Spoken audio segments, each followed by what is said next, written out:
Hello বন্ধুরা, তাহলে আজকেও আবার বেরিয়ে পড়লাম ছুটির দিনে একটু ঘুরতে। কিন্তু আমি কোন জায়গায় যাচ্ছি সেটা আমি আগের থেকে নাম বলবো না, তোমরা এই ভিডিওটা দেখে নেবে। এই জায়গাটা আমার খুব ফেভারিট জায়গা, যেখানে আমি মাঝে মাঝে আগেও গেছি অনেকবার, আমার খুব ভালো লাগে। চলো দেখিনি কোন জায়গা। দেখো চলে এসেছি সেই জায়গাটা। আশা করি বনগাঁয় যারা থাকো তারা অনেকেই কিন্তু এটা জায়গাটা কোনটা সেটা বুঝতেই পারছো। এটা হচ্ছে বিভূতিভূষণ ঘাট।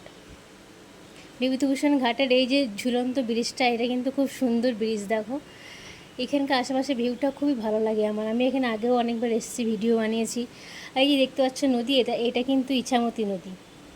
আর এই পাশেই দেখবে বিভূতিভূষণের বাড়িও আছে, যেহেতু এটা বিভূতিভূষণ ঘাট নামে সবাই জানে।